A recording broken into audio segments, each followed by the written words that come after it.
ప్రభుత్వ రంగంలో అనేక సేవలు అందించేందుకు ప్రయత్నిస్తున్నప్పటికీ ప్రైవేట్ రంగం కూడా పేదలను ఆదుకోవటానికి ముందుకు రావాల్సిన అవసరం ఉందని మంత్రి సత్యకుమార్ యాదవ్ అన్నారు.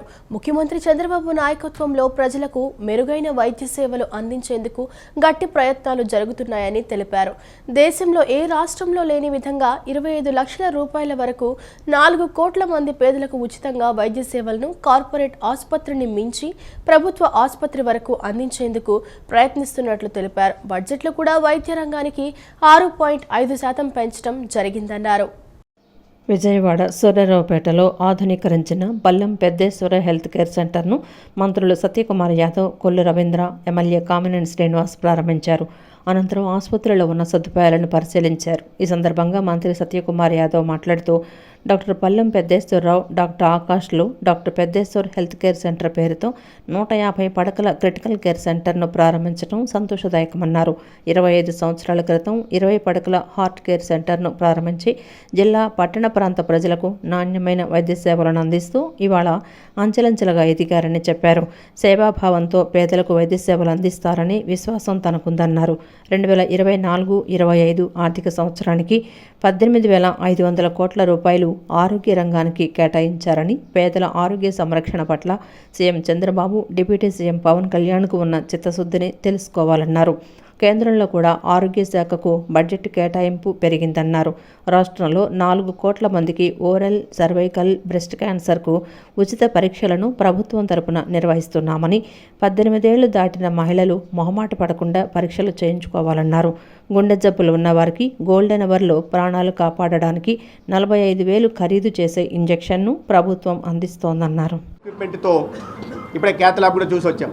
ఆసుపత్రిని ప్రారంభించడం జరిగింది. ఇంత పెద్ద ఎత్తున పెట్టుబడి పెట్టినప్పుడు కాస్త వ్యాపార దృక్పథంతో వైద్య సేవలు అందించాలి. కానీ డాక్టర్ గారికి ఉన్న నేపథ్యం, సమాజంలో ఉన్న పేరు దృష్ట్యా వారి వ్యాపారానికి కాస్త మానవతావాదాన్ని అద్ది సేవాభావంతో పేదలకు వైద్య సేవ అందిస్తారని విశ్వాసం నాకుంది. వారి కుమారుడు కూడా ఈ seems to have imbibed those values and ethos. I just noticed the hall name outside. Not only imbibed values and ethos, he seems to have inculcated that nationalistic fervor also into him. Veera Savarkar hall అని పెట్టారు. So అంటే దేశం పట్ల, సమాజం పట్ల ఈ గౌరవం ఉన్న వాళ్ళు ప్రజలకు సేవ చేయడానికి ముందుకు వస్తారు. ఇవాళ ప్రభుత్వ రంగంలో అనేక రకాలుగా సేవలు అందించే ప్రయత్నం చేస్తున్నప్పటికీ ప్రైవేట్ రంగం కూడా పేదలను ఆడుకోవడానికి ముందుకు రావాల్సిన అవసరం ఉంది. రాష్ట్రంలో గౌరవ ముఖ్యమంత్రి చంద్రబాబు నాయుడు గారి నాయకత్వంలో మెరుగైన వైద్య సేవలను అందించడానికి గట్టి ప్రయత్నాలు జరుగుతూ ఉన్నాయి. అనంతరం మంత్రి కొల్లు రవీంద్ర మాట్లాడుతూ గ్రామీణ ప్రాంతాల్లో ఉన్న పేదలకు డబ్బుతో సంబంధం లేకుండా వైద్యం అందించిన ఘనత పల్లెం పెద్దేశ్వరరావుకు దక్కుతుందన్నారు. తప్పకుండా ఏదైతే వాళ్ళ గ్రామీణ ప్రాంతాల్లో ఎవరొచ్చినా డబ్బులతో సంబంధం లేకుండా వైద్య సేవలు అందించినటువంటి ఘనత పల్లెం పెద్దేశ్వరరావుకి దక్కుతుంది. భవిష్యత్తులో కూడా అలాంటి సేవలు వారు తప్పకుండా చేస్తారు. వారి కుమారులు కూడా చాలా పాజిటివ్గా సర్వీస్ చేయాలనే యాక్టివిటీతో ఒక అత్యంత ఆధునికమైనటువంటి మరి ఇక్కడ ఎక్విప్మెంట్ కూడా ఏర్పాటు చేస్తున్నారు. మనస్ఫూర్తిగా వారిని అభినందిస్తూ మరి ఇవాళ పెద్దలు కుమార్ గారు చెప్పినట్లుగా ఆంధ్ర రాష్ట్రంలో లాస్ట్ 5 years మనం చూసాం. లాస్ట్ గవర్నమెంట్ లో డాక్టర్స్ బయటకు వచ్చి మాట్లాడాలన్నా భయపడే పరిస్థితి ఉండేది. కనీసం ఒకరికొకరు పలకరించుకుంటా కూడా భయపడే పరిస్థితి. కానీ ఇవాళ స్వేచ్ఛా వాతావరణంలో ఆంధ్ర రాష్ట్రం వైద్య సేవలు అందించే విషయంలో డాక్టర్స్ కి ఫుల్ సపోర్ట్ తో ఇవాళ ప్రభుత్వం పనిచేస్తూ ఉంది. ఖచ్చితంగా ఇదే రకంగా అందరం కూడా వర్క్ చేసి సంపూర్ణ ఆరోగ్యకరమైనటువంటి ఆంధ్ర రాష్ట్రంగా తీర్చిదిద్దడానికి గౌరవ ముఖ్యమంత్రి వర్యులు చంద్రబాబు నాయుడు గారు, అలాగే ఉప ముఖ్యమంత్రి వర్యులు పవన్ కళ్యాణ్ గారు ఇవాళ కేంద్ర ప్రభుత్వ సహకారంతో భవిష్యత్తులో మరిన్ని వైద్య సేవలు రావడానికి అన్ని రకాలైనటువంటి కార్యక్రమాలు తీసుకోవడం జరుగుతుందని తెలియజేస్తూ కార్యక్రమంలో పద్మశ్రీ డాక్టర్ గోపీచంద్ మన్నం, ఎమ్మెల్యేలు గద్దె రామ్మోహన్, బోండా ఉమామహేశ్వరరావు, కామినేని శ్రీనివాసు, ఆర్టీసీ చైర్మన్ కొనుకుల నారాయణరావు తదితరులు పాల్గొన్నారు. ఇటువంటి ప్రయత్నాలు పెద్దేశ్వరరావు గారు, వారి కుటుంబ సభ్యులు అందరూ కలిసి, ఆకాష్ కానీ, మనోప్రియ గారు కానీ, వాళ్ళ పిల్లలు ఇద్దరు కోడలు కానీ అందరూ కలిసి ఇటువంటి 150 బెడ్ హాస్పిటల్ పెట్టి ఇటువంటి వైద్య సేవలు అందించడం అనేది చాలా చాలా అవసరం ఇవాళ మన ఆంధ్రప్రదేశ్కి. ఇంకొక 25 years అంటే 1 generation తిరిగేటప్పటికి ప్రజలు ఇక్కడి నుంచి వేరే చోటకి వైద్యం కోసం మద్రాసు లేకపోతే హైదరాబాద్ ఇంకొక చోటకో వెళ్ళే అవసరం లేకుండా, ఇప్పుడే ఉన్నాము మన సత్యకుమార్ గారు చెప్పారు, హార్ట్ అటాక్ వచ్చిన వాళ్ళకి 1 hourలో ఇటువంటి ఇంజెక్షన్ టెనక్టిప్లేటేజ్ అనే ఇంజెక్షన్ ఇవ్వగలిగితే హార్ట్ డ్యామేజ్ ప్రివెంట్ చేయడం అవుతుంది. వాళ్ళకి టైం వచ్చి ఇలాంటి క్యాత్ ల్యాబ్స్కి అలా వచ్చి వాళ్ళకి వైద్య సదుపాయాలు అందించే అవకాశం ఉండడం అనేది ఎంతో అడ్వాన్స్ స్టేజ్. మన మామూలుగా జరగదు. ఇటువంటి ఫెసిలిటీ వారు క్రియేట్ చేయడం అనేది చాలా చాలా సంతోషకరమైన విషయం. గుణదల పుణ్యక్షేత్రంలో మేరీమాత ఉత్సవాలు ఘనంగా ప్రారంభమయ్యాయి. బిషప్ గ్రాసి పాఠశాల ప్రాంగణంలో ఏర్పాటు చేసిన ప్రత్యేక వేదికపై ఉదయం విజయవాడ కథోలిక పీఠం bishop Telagathoti Joseph Rajarao, monsignor father Muvvala Prasad, vicar general father M Gabriel, పుణ్యక్షేత్రం రెక్టర్ ఏలేటి విలియం జయరాజు గురువులు జ్యోతి ప్రజ్వలన చేసి ఉత్సవాలను లాంఛనంగా ప్రారంభించారు. 50 సంవత్సరాలు గురు జీవితం పూర్తి చేసిన పీకే జోసెఫ్తో కలిసి బిషప్ తెలగతోటి జోసెఫ్ రాజారావు గురువులు సమిష్టి దివ్యబలి పూజ సమర్పించారు. దక్షిణ భారతదేశంలోనే సుప్రసిద్ధ క్రైస్తవ పుణ్యక్షేత్రంగా విరాజిల్లుతున్న గుణదల మేరీమాత పుణ్యక్షేత్రంలో ఉత్సవాలు నేడు వైభవంగా ప్రారంభమయ్యాయి. 3 రోజుల పాటు కొనసాగే ఉత్సవాలను విజయవాడ కేథోలిక్ పీఠం bishop Telagathoti Joseph Rajarao, monsignor father Movala Prasad, vicar general father M Gabriel, పుణ్యక్షేత్రం రెక్టర్ ఏలేటి విలియం జయరాజు గురువులు జ్యోతి ప్రజ్వలన చేసి ఉత్సవాలను లాంఛనంగా ప్రారంభించారు. 50 సంవత్సరాలుగా గురు జీవితం పూర్తి చేసిన పీకే జోసెఫ్తో కలిసి బిషప్ తెలగతోటి జోసెఫ్ రాజారావు గురువులు సమిష్టి దివ్య బలిపూజ సమర్పించారు. కేథోలిక్ క్రైస్తవులకు దివ్య సత్ప్రసాదాన్ని అందజేశారు. ఈ సందర్భంగా బిషప్ మాట్లాడుతూ గత 100 ఏళ్లుగా ఉత్సవాలు ఘనంగా జరుగుతున్నాయంటే మరేమాత ఆశీర్వాదమేనన్నారు. లోకరక్షకుడైన యేసును ఈ లోకానికి అందించిన మరేమాతను ప్రార్థించడం ద్వారా సర్వజనులకు దీవెనలు లభిస్తాయని తెలిపారు. మరేమాత ఉత్సవాలలో పాల్గొనేందుకు అనేక ప్రాంతాల నుంచి భక్తులు గుణదలకు చేరుకుంటున్నారు. బిషప్ గ్రాసి పాఠశాల ద్వారా కొండపైకి చేరుకొని మరియమాతను దర్శించుకొని తమ మొక్కుబడులు చెల్లించుకుంటున్నారు. తొలి రోజు ఆదివారం కలిసి రావడంతో భక్తులు విశేష సంఖ్యలో తరలివచ్చారు.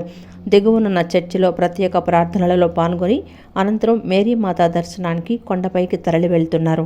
భక్తులకు అసౌకర్యం కలగకుండా గుణదల క్షేత్ర నిర్వాహకులు వివిధ శాఖల అధికారుల సమన్వయంతో అన్ని ఏర్పాట్లు చేశారు. గుణదల మాత లూర్దు మాత ఉత్సవాలను ఈరోజు ఉదయం ఘనంగా ప్రారంభించాం. చాలామంది భక్తులు దివ్య పూజకు విచ్చేశారు. దగ్గర ఒక 5,000కు పైగా ఇక్కడ పూజకు ఉన్నారు చాలామంది భక్తులు. అదేవిధంగా అన్ని సౌకర్యాలతో అన్ని భక్తి ప్రవృత్తులతో అందరూ ఇక్కడ పాల్గొంటున్నారు. చాలామంది భక్తులు తమ విశ్వాసాన్ని చాటుతూ ఇక్కడ వాళ్ళ మొక్కుబడులు చెల్లిస్తూ ఆ తల్లి దర్శనాన్ని కోరుతూ వారికి వారి కుటుంబాలకు మంచి చేకూరాలని దీవెనలు చేకూరాలని వస్తూ ప్రార్థన చేసుకుంటున్నారు. అందరికీ స్వాగతం. ముఖ్యంగా మన పునజనులకు విజయవాడ పునజనులందరికీ మరియ తల్లి ఆశీస్సులు అందజేస్తున్నారు. మత ధర్మాలకు విశిష్టంగా వచ్చి ప్రార్థన చేయటం అనేటువంటిది, ఆమె యొక్క దీవెనలు పొందడం అనేటువంటిది ఒక గొప్ప విశిష్టత. ఆమెలో ఉన్నటువంటి ఒక గొప్పతనం ఏంటంటే ఆపదలో ఉన్నటువంటి వారిని ఆమె చూసి వారి కొరకు దేవుని యొక్క ఆశీర్వాదం అందించి ఆ ఆపదల నుండి వారిని గట్టెక్కించడం. కాబట్టి ఈ గుణదల పుణ్యక్షేత్రానికి వచ్చేటువంటి ప్రతి విశ్వాసి కూడా దేవుని యొక్క కృపా అనుగ్రహాలు లభించాలి. అవి మరీ తల్లి యొక్క విజ్ఞాపన వినపం ద్వారా. సరే, మీ అందరికీ తెలిసినట్లుగా జనవరి 37వ తారీఖు నాడు లాంఛనంగా సిద్ధపాటు దినాలను ప్రార్థనలు పూజలతో ఏర్పాటు చేసుకుని ఈ 9వ తారీఖు నాడు ఉత్సవాలను ప్రారంభించుకున్నాం. ఈ ఉత్సవ పూజలో 50 సంవత్సరాలుగా ఒక క్రైస్తవ గురువుగా పనిచేసినటువంటి ఆ గురువు పూజ అందరితో కలిసి దేవునికి సమర్పించారు. ఆ విధంగా సమర్పించారు. గుణదల మాత స్వరూపం ఊరేగింపు కార్యక్రమం సాయంత్రం ఘనంగా జరిగింది. సుందరంగా అలంకరించిన వాహనంపై లూర్దు మాత స్వరూపాన్ని ప్రతిష్ఠించి గుణదల పురవీధులలో ఊరేగించారు. ఎన్టీఆర్ జిల్లా వైసీపీ అధ్యక్షులు దేవినేని అవినాష్ ఈ కార్యక్రమంలో పాల్గొన్నారు. కొబ్బరికాయ కొట్టి ఊరేగింపును ప్రారంభించారు. దేశంలో ఎంతో పేరుగాంచిన పుణ్యక్షేత్రాల్లో విజయవాడ గుణదల మేరీమాత పుణ్యక్షేత్రం ఒకటని అన్నారు. ప్రతి ఏటా సాంప్రదాయబద్ధంగా నిర్వహించే ఈ ఉత్సవాలలో తాను భాగస్వామి కావటం ఎంతో ఆనందంగా ఉందన్నారు. ఈరోజు గుణదల మేరీమాత 100వ ఉత్సవాలు. 100 సంవత్సరాలుగా ఈ ప్రాంతంలో, ముఖ్యంగా మా గుణదల ప్రాంతాన్ని మేరీమాత ఒక దీవెనలతో, ఒక ఆశీస్సులతో స్థానికంగా నివసిస్తున్న ప్రజానికం కానివ్వండి, ఆంధ్ర రాష్ట్రంలో నివసిస్తున్న ప్రజానికం కానివ్వండి, ఆ యేసు ప్రభు ఒక దీవెనలతో, గుణదల మేరీ మాత ఒక దీవెనలతో ఈరోజు అందరూ గారు సంతోషంగా ఉన్నామంటే దానికి కారణం మా ప్రాంతంలో, మా గుణదల ప్రాంతంలో ఈరోజు మేరీ మాత కొలువు ఉండటం. ఆ ఉత్సవాలు ఎంతో ఘనంగా ఈ 3 రోజులు 9, 10, 11వ తారీఖు ఈ 3 రోజులుగా ఎంతో ఉత్సవంగా ఎంతో ఘనంగా నిర్వహిస్తాం. ఊరేగింపు బయలుదేరేటప్పుడు మేము అందరం గారు ఇక్కడికి వచ్చి ఆ అమ్మవారికి నమస్కరించుకుని ఆమెను ప్రార్థన చేసుకుని ఈ ఊరేగింపు బయలుదేరే విధంగా ఉంటుంది. యేసు ప్రభుని యొక్క కృపకు అందరూ కూడా పాత్రలు కావాలని ఈ యొక్క గొప్పగా తీసుకెళ్ళటం అనేది ప్రతి సంవత్సరం కూడా జరుగుతున్న సాంప్రదాయం.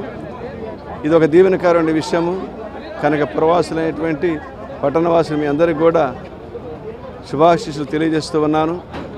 ఈ యొక్క ఛానల్ ద్వారా వీక్షిస్తున్న మీరందరూ కూడా మరీ తల్లికి దీవెనలు పొందాలని, యేసు ప్రభు ఈ లోకానికి వచ్చింది ప్రేమను, శాంతిని అందరికీ ప్రసాదించడానికి.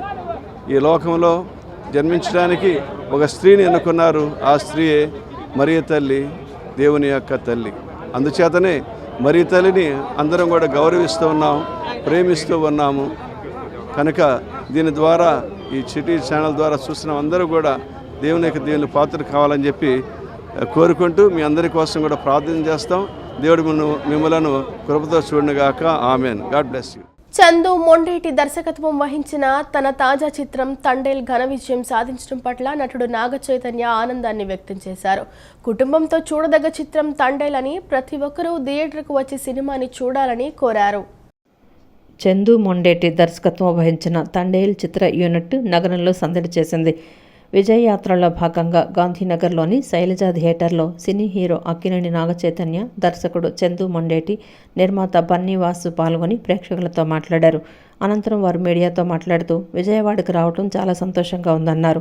ఎంతో కష్టపడి తీసిన తమ చిత్రానికి 2 తెలుగు రాష్ట్రాల ప్రజలు ఆదరించి సక్సెస్ అందించినందుకు ప్రత్యేక ధన్యవాదాలు తెలిపారు.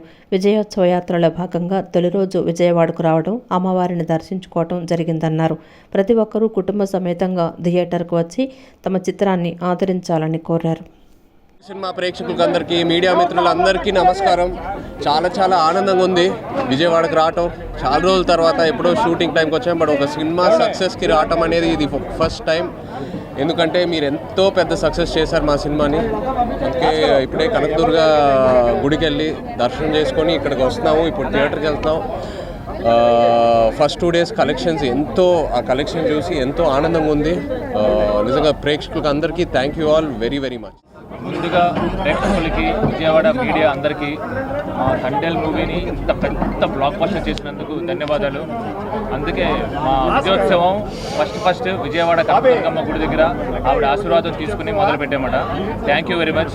Thank you. తెలుగు ప్రేక్షకులందరికీ కూడా మా యూనిట్ తరపున కృతజ్ఞతలు తెలుపుకుంటున్నాం. ఎందుకంటే ఇంత కష్టపడి తీసిన సినిమాని మీరందరూ కూడా ఆదరించి 2 రోజుల్లోనే, ఇంకొక రోజులోనే, అంటే 3 రోజుల్లోనే మేము పెట్టిన పెట్టుబడి కానీ ఇవన్నీ కూడా బ్రేక్ ఈవెన్ చేసే పరిస్థితిలో ఈరోజు సినిమాని ఇంత బాగా ఆదరించారు మీరు అందరూని. ఆ కృతజ్ఞత తెలుపుకోవడానికి ఈరోజు విజయవాడ వచ్చి అమ్మవారి దర్శనం చేసుకున్నాం. పొద్దున్న చైతన్య గారు కూడా విజయవాడలో నేను సినిమా చూడాలని చెప్పి ఈ సినిమా రిలీజ్ అవ్వక ముందే అడిగారు నన్ను.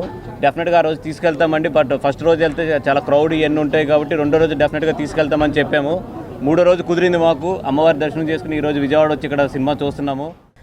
విజయవాడ ఇంద్రకీలాద్రిపై శ్రీ కనకదుర్గమ్మ అమ్మవారిని సినీ నటుడు అక్కినేని నాగ చైతన్య దర్శించుకున్నారు. తండేల్ సినిమా విజయోత్సవ యాత్రలో భాగంగా చిత్ర బృందం విజయవాడ వచ్చింది. తొలుత ఇంద్రకీలాద్రిపై అమ్మవారి దర్శనానికి వచ్చారు. సినీ నటుడు నాగ చైతన్య, దర్శకుడు చందు మొండేటి, చిత్ర బృంద సభ్యులు అమ్మవారిని దర్శించుకున్నారు. అనంతరం వేద మండపంలో వేద పండితులు వేద ఆశీర్వచనం చేసి అమ్మవారి చిత్రపటం, ప్రసాదం అందజేశారు.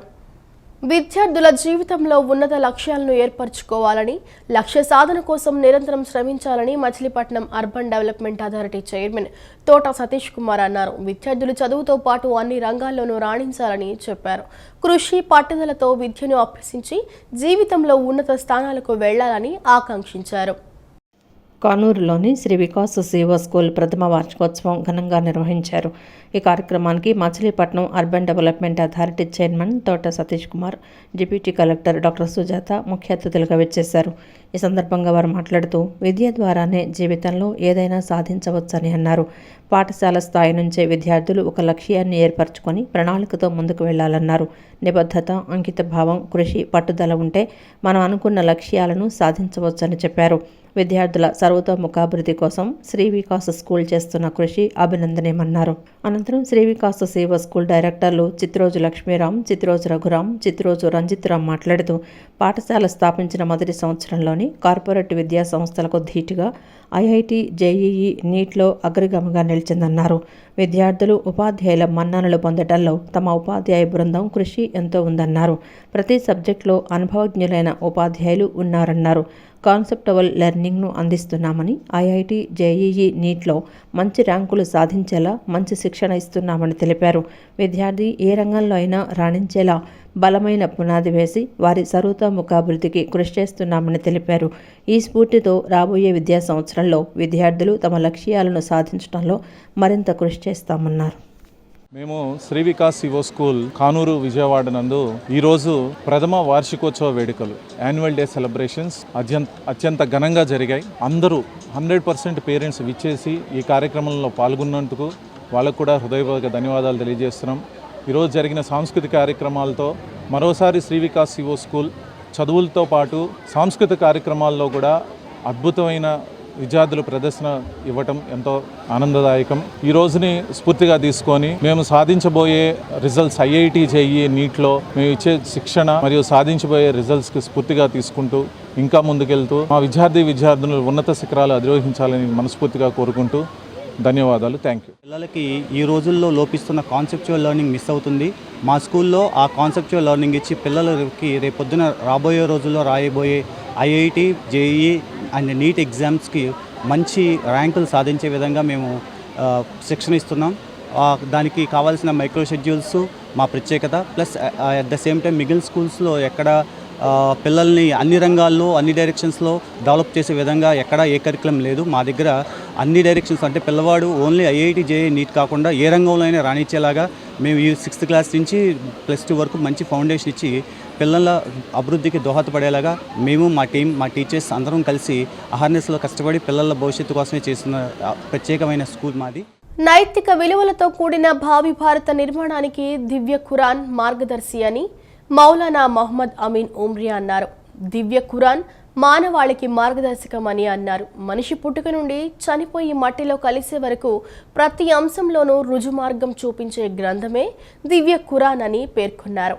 భావి భారత సమాజ నిర్మాణానికి నైతిక విలువలతో కూడిన సమాజ ఏర్పాటుకు దైవ గ్రంథాల విద్య అవసరమని తెలిపారు. United Forum for Quranic studies UFQS ఆధ్వర్యంలో 10వ రాష్ట్ర స్థాయి ఖురాన్ కంఠస్థ ఫైనల్ పోటీలు విజయవాడ ఆటోనగర్లోని ఆటోమొబైల్ టెక్నీషియన్స్ అసోసియేషన్ హాల్లో జరిగింది. జిల్లాల వారీగా నిర్వహించిన ఖురాన్ కంఠస్థం పోటీల్లో ప్రతిభ చూపిన విద్యార్థులకు నేడు రాష్ట్ర స్థాయి ఫైనల్ పోటీలను నిర్వహించారు. 44 మంది చిన్నారులు ఈ పోటీల్లో పాల్గొన్నారు. ఖురాన్ గ్రంథంలోని పలు సూరాలను చిన్నారులు కంఠస్థం చేస్తూ అందరినీ ఆకట్టుకున్నారు. ఉత్తమ ప్రతిభ కనపరిచిన విద్యార్థులకు బహుమతులను అందజేశారు. ఈ సందర్భంగా Maulana Mohammed Ameen Umri, United Forum for Quranic Studies chairman Dawood, నగర అధ్యక్షులు హుస్సేన్ మాట్లాడుతూ దుర్మార్గాలు, చెడలవాట్లు, అరాచకాలు, నేరాలు చిన్నపిల్లల్లోనూ పెరిగిపోతున్న ఈ తరుణంలో నైతిక విలువలతో కూడిన దైవ గ్రంథాల విద్య అవసరం ఎంతైనా ఉందని తెలిపారు. తల్లిదండ్రులు పెద్దల పట్ల గౌరవం, నీతి, నిజాయితీ, ఇతరులకు సహాయపడటం తదితర నైతిక విలువలను భావి భారత పౌరులైన మన పిల్లలకు నేర్పాల్సిన అవసరం ఎంతైనా ఉందని పేర్కొన్నారు. పిల్లలు సెల్ ఫోన్లు, వీడియో గేమ్స్ తదితర వ్యసనాలకు అలవాటు పడి విద్యకు, నైతిక విలువలకు దూరం అవుతున్నారని, చిన్న చిన్న పిల్లలు నేరాలు చేస్తుంటే బాధ కలుగుతోందని ఆవేదన వ్యక్తం చేశారు. UFQS సంస్థ పిల్లల్లో నైతిక విలువలు పెంపొందించడానికి దివ్య ఖురాన్ కంఠస్థ పోటీలు లాంటి కార్యక్రమాలు చేపట్టిందని, ఇప్పటివరకు వేలాది మంది పిల్లలు ఖురాన్ కంఠస్థం చేస్తున్నారని అన్నారు. గత 10 సంవత్సరాలుగా ఈ కార్యక్రమాన్ని ఆదరిస్తున్న తల్లిదండ్రులకు సహకరిస్తున్న అందరికీ కృతజ్ఞతలు తెలిపారు. రాష్ట్ర వ్యాప్తంగా జరిగిన ఈ రాష్ట్ర స్థాయి ఖురాన్ కంఠస్థ పోటీల్లో దాదాపుగా 11,000 మంది పిల్లలు అప్లికేషన్లు తీసుకోగా దాదాపు 9,000 మంది విద్యార్థులు మొదటి రౌండ్లో అన్ని జిల్లాల నుండి పాల్గొన్నారన్నారు. నేడు జరిగిన ఫైనల్ పోటీల్లో ABCD ఒక్కొక్క గ్రూపు నుండి 3 చొప్పున 12 మంది విద్యార్థులు గెలిచారని తెలిపారు. हज़ारों लाखों बच्चों को हमने कुरान सिखाया और कुरान मजीदें तकसीम की है. और एक हरारत है जो पूरे रियासत आंध्र प्रदेश में पैदा हुआ है। हर माँ बाप चाहते हैं कि उनके बच्चे कुरान पढ़े, हर बच्चे भी चाहते हैं कि हम कुरान पढ़े और इनाम हासिल करें। इस तरह बड़ा तेज़ी से ये काम हो रहा है। हम अल्लाह का शुक्र अदा करते हैं कि अल्लाह ताला जो है इस काम को हम जैसे कमज़ोरों से जो है ले रहा है। तो आज ये प्रोग्राम आप लोगों के ताउन से बहुत ही आगे बढ़ रहा है और हमें उम्मीद है कि आइंदा भी आप लोगों का ताउन रहेगा। मैं सबसे गुजारिश करूँगा कि वो अपने बच्चों को कुरान पढ़ाए, वो खुद पढ़े और कुरान को जो है आम करने की कोशिश करें। वाखिर दावाना अल्हम्दुलिल्लाह रब्बिल आलमीन। ఆపాలి అంటే ఏం చేయాలన్న ఒక తపనతో మేము పిల్లలకి ఖురాన్ కంఠస్థం నేర్పబడింది. ఈ ఖురాన్ అనేది చిన్నపిల్ల పుట్టిన కాడి నుంచి, పిల్లాడు పుట్టిన కాడి నుంచి చనిపోయేంత వరకు ఏ విధంగా జీవితం గడపాలి, తల్లిదండ్రులతో ఏ విధంగా నడవాలి, తన తోటి సహోదరులతో ఏ విధంగా ఉండాలి, గురువుల్ని ఏ విధంగా వాళ్ళకి మనం గౌరవించాలి అనేది ప్రతిదీ క్లుప్తంగా ఈ ఖురాన్లో రాయడం జరిగింది. ఈ ఖురాన్ అనేది పూర్తి మానవ జాతికి, సర్వమానవాళికి ఇది ఒక ఆదర్శం అన్నమాట. అందుకోసమే గత 10 సంవత్సరాలు దాదాపు 1,00,000 మందికి ఖురాన్ కంఠస్థ పోటీలు నిర్వహించడం. ఇంకా ఇన్షాల్లా ఫ్యూచర్లో ఇంకా పిల్లల్ని మేము ఇంకా ఖురాన్ పారాయణ గురించి ప్రోత్సహిస్తాం. దీని ముఖ్య ఉద్దేశం ఏంటంటే పిల్లల్ని చెడుగా ఆపాలి అన్న ఉద్దేశంతో మేము 10 సంవత్సరాలు చేస్తాం. పటమటలోని కోనేరు బసవయ్య చౌదరి జిల్లా పరిషత్ ఉన్నత పాఠశాల 10వ తరగతి 1979వ బ్యాచ్ పూర్వ విద్యార్థుల ఆత్మీయ కలయిక ఉత్సాహభరితంగా సాగింది. వివిధ ప్రాంతాల్లో స్థిరపడిన పూర్వ విద్యార్థులంతా 46 సంవత్సరాల తర్వాత ఒకచోట కలుసుకున్నారు. చిన్ననాటి మధుర స్మృతులను నెమరు వేసుకున్నారు. ఒకరినొకరు ఆప్యాయంగా పలకరించుకుంటూ యోగక్షేమాలు తెలుసుకుంటూ పాఠశాల రోజులను గుర్తు తెచ్చుకుంటూ ఆనందంగా గడిపారు. తమకు విద్యాబుద్ధులు నేర్పిన హై స్కూల్కు ఏదో ఒక మంచి పని చేయాలని నిర్ణయించారు. పటమటలోని కోనేరు బసవయ్య చౌదరి జిల్లా పరిషత్ ఉన్నత పాఠశాల 10వ తరగతి 1979వ బ్యాచ్ పూర్వ విద్యార్థుల ఆత్మీయ కలయిక విజయవాడ పిన్నమనేని పాలిక్లినిక్ రోడ్డులోని హోటల్ ఇంద్రప్రస్థలో జరిగింది. నగరంతో పాటు ఉమ్మడి ఆంధ్రలోని వివిధ ప్రాంతాల్లో స్థిరపడిన పూర్వ విద్యార్థులు 75 మంది ఆత్మీయ కలయికలో పాల్గొన్నారు. ఒకరినొకరు ఆప్యాయంగా పలకరించుకుంటూ ఒకరి యోగక్షేమాలు మరొకరు తెలుసుకుంటూ చిన్ననాటి జ్ఞాపకాలను నెమరవేసుకున్నారు. పాఠశాల రోజులను గుర్తుకు తెచ్చుకున్నారు. 46 సంవత్సరాల క్రితం వెనక్కి వెళ్లిపోయి పాఠశాల విద్యార్థులుగా వారు సరదాగా గడిపిన రోజులు, చేసిన అల్లరి, చదువు చెప్పిన ఉపాధ్యాయులను గుర్తుకు తెచ్చుకున్నారు. ప్రతి సంవత్సరం ఆత్మీయ సమావేశం నిర్వహించుకోవాలని, తమకు విద్యాబుద్ధులు నేర్పిన హై స్కూల్కు ఏదో ఒకటి మంచి చేయాలని నిర్ణయించారు. సమావేశం నిర్వహణకు కృషి చేసిన వారికి, స్కూల్ అభివృద్ధికి ₹1,00,000 విరాళంగా ఇచ్చిన మూర్తికి శాలువా కప్పి అభినందించారు. ఈ సందర్భంగా మాధు రామకృష్ణారావు మాట్లాడుతూ 1979వ బ్యాచ్ పూర్వ విద్యార్థులు తొలిసారి ఆత్మీయ సమావేశం ఏర్పాటు చేశామని, వివిధ ప్రాంతాల నుంచి పూర్వ విద్యార్థులు వచ్చారని చెప్పారు. హై స్కూల్కు ఏదో ఒక మంచి కార్యక్రమం చేయాలని పూర్వ విద్యార్థి మూర్తి ₹1,00,000 విరాళంగా ఇచ్చారని చెప్పారు. మిగిలిన సభ్యులు కూడా ఎంతో కొంత విరాళం వేసుకొని స్కూల్ కోసం ఒక మంచి కార్యక్రమం చేయాలని నిర్ణయించినట్లు తెలిపారు. పొట్లూరి బాలేంద్ర 10 మందితో ప్రారంభించింది. నేడు 75 మందితో సమావేశాన్ని నిర్వహించామన్నారు. అందరం కూడా దాదాపు సెక్షన్లో 4 సెక్షన్లు ఉండేవి. సెక్షన్కి 60 మంది చొప్పున ఉండేవాళ్ళం. అయితే ఇప్పుడు అందరినీ అంటే అన్ని సెక్షన్లు కలుపుకొని 75 మందిని గ్యాదర్ చేసాం. 75 మంది ఈరోజు ఈ సమావేశాన్ని ఏర్పాటు చేసుకున్నాం. ఇది ఫస్ట్ సమావేశం. సో లేడీస్ కూడా చాలా దూరాల నుంచి కూడా వచ్చారు. గుడివాడ, పెదపాలపర్రు, తర్వాత మొవ్వ, వరంగల్, హైదరాబాద్ నుంచి కూడా కొంతమంది జెంట్స్ వచ్చారు.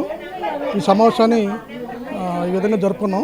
ఇంకోటి ఏంటంటే అందరూ అభిప్రాయం ఏంటంటే మన స్కూల్కి ఏదో ఒక కార్యక్రమం చేయాలని చెప్పి మా ఫ్రెండ్స్లోనే మూర్తి అనే ఒకతను ₹1,00,000 డొనేట్ చేశారు. మిగతా సభ్యులు కూడా ఎంతో కొంత వేసి మా స్కూల్కి ఏదో ఒక డెవలప్మెంట్ చేయాలని అనుకుంటున్నాం.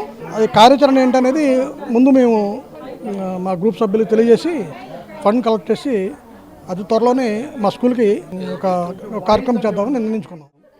ఇప్పుడు ఈ రోజున మేము ఒక దగ్గర ఒక 70 మంది దాకా మేము అంతా గ్యాదర్ చేసామన్నమాట.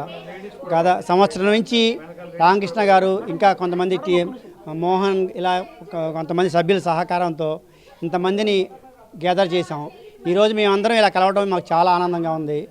ఇంకో ముఖ్య విషయం ఏంటంటే మా స్కూలుకు కూడా మేము ఏదైనా కేబీజెడ్బీ స్కూల్ మా పూర్వ విద్యార్థుల తరపున అంటే 1979 బ్యాచ్ తరపున ఏదైనా ఒక మా గుర్తుగా ఏదైనా ఒక స్కూల్కి ఉపయోగపడే ఒక వస్తువు ఏదైనా ఇవ్వదామని ఒక అందరి సహకారంతో ఇద్దామని కూడా అనుకుంటున్నామంట. సో ఇటువంటి అంటే భవిష్యత్తులో కూడా ఇటువంటి గ్యాదరింగ్స్ కూడా ఇంకెక్కువ చేసుకొని మళ్ళీ అందరం కూడా ఇంకా ఈ సంఖ్యని కూడా ఎక్కువ పెంచుకోవాలని కోరుకుంటున్నాం. అనంతరం మహిళలు మాట్లాడుతూ ఈ ఆత్మీయ సమావేశం ఏర్పాటు చేసేందుకు రామకృష్ణ, మూర్తి, మోహన్, శ్రీనివాస్, కోనేరు బాబ్జీ ఎంతో కృషి చేశారని, అందరినీ కలుసుకోవటం ఆనందంగా ఉందన్నారు. తమ స్కూల్లో చదువు, ఆటలకు మంచి పేరుండేదని, 1979 బ్యాచ్ విద్యార్థులు చాలామంది ఉన్నత స్థానాల్లో ఉన్నారన్నారు. 45 years తర్వాత మా 10th క్లాస్ వాళ్ళు 1979 బ్యాచ్ అందరం చక్కగా కలిసి ఎంతో హ్యాపీగా ఫీల్ అవుతున్నాం అనమాట. దీనికోసం మా రామకృష్ణ గారు, మూర్తి గారు, మోహన్ గారు, శ్రీనివాస్ గారు వీళ్ళందరూ చాలా కష్టపడి మా అందరినీ ఒక చోట గ్యాదర్ చేశారు. మేము చాలా చాలా హ్యాపీగా ఫీల్ అవుతాం. మా స్కూల్లో అప్పుడు గేమ్స్కి కానీ చదువుకు కానీ చాలా మంచి పేరు ఉండేదండి. మా 79 బ్యాచ్ వాళ్ళు చాలా బాగా చదివేవారు అనమాట. దానిలో చాలా మంది చాలా ఉన్నత స్థాయిలో ఉన్నారనమాట. గేమ్స్లో కానీ చదువులో కానీ అన్నిట్లో కూడా నెంబర్ 1గా ఉన్నారు. కృష్ణా, గుంటూరు జిల్లాల పట్టభద్రుల ఎమ్మెల్సీ ఎన్నికల్లో పీడీఎఫ్ తరపున అభ్యర్థిగా వివిధ సంఘాల మద్దతుతో తాను పోటీ చేస్తున్నట్లు ఎమ్మెల్సీ లక్ష్మణ్ రావు తెలిపారు. ఈ నెల 10న గుంటూరు కలెక్టర్ కార్యాలయంలో నామినేషన్ దాఖలు చేయనున్నట్లు వెల్లడించారు. మొదటి ప్రాధాన్యత ఓటు వేసి గెలిపించాలని కోరారు. పీడీఎఫ్ నుండి గత 18 ఏళ్లుగా నిజాయితీ, నిబద్ధతతో అన్ని వర్గాల ప్రజల సమస్యల పరిష్కారం, హక్కుల కోసం పోరాటం చేశానని చెప్పారు. ప్రస్తుతం రాజకీయ పార్టీలు కూడా ఈ ఎన్నికల్లో చొచ్చుకొని వస్తున్నాయని వ్యాఖ్యానించారు. అధికార పార్టీకి ధనబలం, కులబలం ఉండవచ్చు, కానీ పట్టభద్రులు తనకు మొదటి ఓటు వేసి గెలిపించాలని కోరారు. పీడీఎఫ్ తరఫున అంటే ప్రోగ్రెసివ్ డెమోక్రటిక్ ఫ్రంట్ తరఫున 14 మంది మేము ఎమ్మెల్సీలుగా గెలుపొందటం అనేది జరిగింది.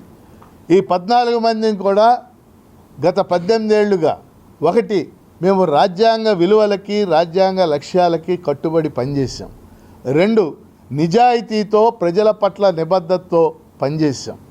3 ఉద్యోగులు, ఉపాధ్యాయులు, కార్మికులు, పెన్షనర్లు, నిరుద్యోగులు, అసంఘటిత రంగ కార్మికులు, కాంట్రాక్ట్ ఉద్యోగులు, అవుట్సోర్సింగ్ ఉద్యోగులు, అంగన్వాడీలు, ఆశాలు, నిరుద్యోగులు, ఇలా అలాగే రైతులు, కౌలు రైతులు ఇలా ఎవరి సమస్య ఉన్నప్పటికీ కూడా శాసన మండలిని వేదికగా తీసుకుని వాటిని ప్రాతినిధ్యం చేశాం. వాటిని మీద ప్రశ్నలు అడిగాం. బయట శాసనమండలి వెలుపల వాళ్ళు చేసే ఉద్యమాలకి మేము సంపూర్ణ మద్దతు ఇవ్వటం జరిగింది. సమాజంలో ఉన్న అణగారిన వర్గాలతో పాటు నిర్భాగ్యులకు అండగా నిలవాలనే లక్ష్యంతో ఓబా స్వచ్ఛంద సంస్థ చేస్తున్న సేవలు అభినందనీయమని శ్రీ గౌతమ్ స్కూల్ డైరెక్టర్ సూర్యారావు తెలిపారు. స్వచ్ఛంద సంస్థ ఏర్పాటు చేసి గత కొన్ని సంవత్సరాల నుండి వారందరికీ నిత్యావసర వస్తువులతో పాటు వస్త్రాలను అందిస్తున్న ఓబా స్వచ్ఛంద సంస్థ అధ్యక్షులు బాబురావును కొనియాడారు. చిట్టినగర్ శ్రీ గౌతమ్ విద్యా సంస్థల ఆవరణలో ఓబా స్వచ్ఛంద సంస్థ ఏర్పాటు చేసిన కార్యక్రమంలో సంస్థ సభ్యులు పాల్గొని వివిధ ఆశ్రమాలకు వస్త్రాలతో పాటు 4 లక్షల రూపాయలు విలువ చేసే నిత్యావసర వస్తువులను అందించారు. ఈ సందర్భంగా ప్రముఖులు మాట్లాడుతూ నిరాశ్రయులు, నిర్భాగ్యుల పట్ల ప్రేమానురాగాలు చూపాలని నేటి తరం విద్యార్థులకు తెలియజేస్తూ 1 టౌన్ చిట్టినగర్ పరిధిలో ఉన్న 31 ప్రైవేటు పాఠశాలల్లో చదువుతున్న విద్యార్థుల తల్లిదండ్రుల నుండి నిత్యావసర వస్తువులను సేకరించి 13 అనాథ ఆశ్రమాలకు పంపిణీ చేస్తున్నామని ఓబా స్వచ్ఛంద సంస్థ అధ్యక్షులు బాబురావు, శ్రీ గౌతమ్ విద్యా సంస్థల డైరెక్టర్ సూర్యారావు తెలిపారు. గత కొన్ని సంవత్సరాల నుండి విద్యార్థులకు సేవా కార్యక్రమాలపై అవగాహన కల్పిస్తూ మానవతా దృక్పథంతో వందలాది మంది విద్యార్థులు ఇచ్చిన విరాళాలతో అనాథలకి అండగా నిలుస్తున్నామని చెప్పారు. చిట్టినగర్లోని శ్రీ గౌతమ్ విద్యా సంస్థల నుండి అనాథ శరణాలయం వారి ప్రత్యేక వాహనాల ద్వారా 30 రకాల నిత్యావసర వస్తువులు, దుస్తులు అందించడం జరిగిందని పేర్కొన్నారు. భవిష్యత్తులో విద్యార్థుల సహకారంతో అనాథలకు అండగా ఉంటామని చెప్పారు. ఈరోజు ఓబా డివిజన్ ఆధ్వర్యంలో దాదాపు 36 స్కూల్స్, 13 ఆశ్రమాలకి 4 లక్షల రూపాయలు వర్త్ చేసినటువంటి గ్రోసరీస్ ని పంపిణీ చేయడం చాలా సంతోషకరమైన విషయం. పిల్లలకి పితృదేవోభవ, మాతృదేవోభవ, గురుదేవోభవతో పాటు సంఘదేవోభవ అనే సూక్తిని ఆధారంగా తీసుకొని వాళ్ళ యొక్క సేవా దృక్పథానికి గుర్తుగా ప్రతి స్కూల్ నుండి 36 స్కూల్ నుంచి ప్రతి స్టూడెంట్ వారికి తోచినటువంటి ఐటమ్ని, గ్రాసరీస్ ఐటమ్ని తెమ్మంటే ఈరోజు దాదాపుగా 4 లక్షల రూపాయలు విలువ చేసినటువంటి వస్తువుల్ని సేకరించి అన్ని స్కూల్ నుంచి 13 ఆశ్రమంలో అనాథలుగా ఉండే పిల్లలకి ఇవ్వడం చాలా సంతోషకరమైన విషయం. అనేక సేవా తత్పరత అనేది విద్యార్థులు నేర్పడానికి చాలా అది వాళ్ళకి ఎంతో ఆదర్శంగా ఉంటుంది. అలా విద్యాసంస్థ మేనేజ్మెంట్స్ కూడా ఎంతో సమీకరించి శ్రమ కోర్చి అక్కడ ఎడ్యుకేషన్ చూసుకుంటూ పిల్లల్ని మళ్ళీ ఈ యొక్క ఐటమ్స్ సేకరించి మరి అందరికీ గొప్పగా ఈ యొక్క కార్యక్రమానికి వాళ్ళంతా సహకరించారు. అది దాని సుమారుగా 4 లక్షల వరకు ఉండే ప్రాపర్టీ, రైసు, అలాగే గోధుమలు, అలాగే కందిపప్పు, ఆయిల్స్, బట్టలు, క్లాత్స్ కూడా ఇచ్చారు. అలా అనేకమైన వాళ్ళు సహాయం చేసి ఈ యొక్క సహకరించినందుకు వాళ్ళందరికీ ఈ యొక్క కార్యక్రమం ఎదురుగా వాళ్ళకి సహకరించినందుకు కానీ వాళ్ళకి శుభాకాంక్షలు. ఎన్నికల సమయంలో కూటమి తరపున పవన్ కళ్యాణ్ కాపులకు ఇచ్చిన హామీలను నిలబెట్టుకోవాలని ఐక్య కాపునాడు అధ్యక్షుడు వాదా ప్రసాద్ డిమాండ్ చేశారు. జనసేన అధ్యక్షుడు పవన్ కళ్యాణ్ పిలుపు మేరకు కాపులంతా పెద్దన్న పాత్ర పోషించి కూటమి అధికారంలోకి రావడానికి విశేషంగా కృషి చేశామన్నారు. విజయవాడ ప్రెస్ క్లబ్లో నిర్వహించిన సమావేశంలో కాపు జేఏసీ నేతలతో కలిసి ప్రసాద్ మీడియాతో మాట్లాడారు. అధికారంలోకి వచ్చిన తర్వాత కాపుల సమస్యలను పట్టించుకున్న నాదుడే లేడని ఆవేదన వ్యక్తం చేశారు. కాపు రిజర్వేషన్ సహా అనేక అంశాలను ప్రసాద్ ప్రస్తావించారు. కూటమి ప్రభుత్వం ఇప్పటికైనా తమ సమస్యలు పరిష్కరించాలని, లేని పక్షంలో పోరుబాట తప్పదని వాదా ప్రసాద్ హెచ్చరించారు. ఏ కార్పొరేషన్లో అయినా ఆ కార్పొరేషన్ సంబంధించి ఆ కమ్యూనిటీ సంబంధించి వాళ్ళనే అధ్యక్షులు చేస్తారు, చైర్మన్గా చేస్తారు. కానీ అధికారులను కూడా ఆ కమ్యూనిటీ సంబంధించిన వాళ్ళు వేస్తుంటారు. కానీ కాపు కార్పొరేషన్ దగ్గర వచ్చేటప్పటికి అధ్యక్షుడిని కాపు వారిని వేసినప్పుడు కూడా దీనికి ఎండీగా ఉండండి అధికారి తూర్పు కార్పొరేషన్కి సంబంధించి దీనికి బీసీకి సంబంధించి ఆయన్ని వేయడం అనేది మేము అందరూ కూడా ఆశ్చర్యానికి గురవుతున్నాం. ఎందుకంటే ఏ కమ్యూనిటీకి సంబంధించి కమ్యూనిటీ వాళ్ళని వేస్తే దాని మీద పూర్తి అవగాహన కలిగి ఉంటారు, ఆ సమస్యలు పరిష్కారం చేయడానికి కృషి చేస్తారు. కాబట్టి అటువంటి విధంగా ఈ కాపు కార్పొరేషన్ కూడా ఎండీ గారిని ఓసీ కార్పుకి సంబంధించిన వారిని కూడా ఎండీగా నియమించని చెప్పి మేము అందరూ కూడా యాక్ట్ అంటూ కోరుతున్నాం. ఈ సమావేశంలో కొన్ని తీర్మానాలు చేయడం జరిగింది. వాటిలో ముఖ్యమైనది కాపు భవనాలను నిర్మించి రాష్ట్రం మొత్తం కూడా మెయిన్ జిల్లాల్లో కాపు భవనాలను నిర్మించి వాటి నిర్వహణ బాధ్యత అక్కడ సంబంధించిన కాపు సంఘాలకు అప్పజెప్పుట. నెక్స్ట్, రాజకీయ ప్రాధాన్యత లేని రాయలసీమలోని 4 జిల్లాలు, ప్రకాశం జిల్లా, నెల్లూరు జిల్లాలు, మొత్తం 6 జిల్లాలకు కలిపి ఎలాంటి రాజకీయ ప్రాధాన్యత లేదు కాబట్టి వాళ్ళందరికీ కూడా ప్రాధాన్యత కల్పించి నామినేట్ పోస్టులు ఇవ్వవలసిందిగా ఈరోజు తీర్మానం చేయడం జరిగింది. ఈ వార్తలు ఇంతటితో సమాప్తం. మరో బులెటిన్తో మళ్ళీ కలుసుకుందాం. అంతవరకు సెలవు. నమస్కారం.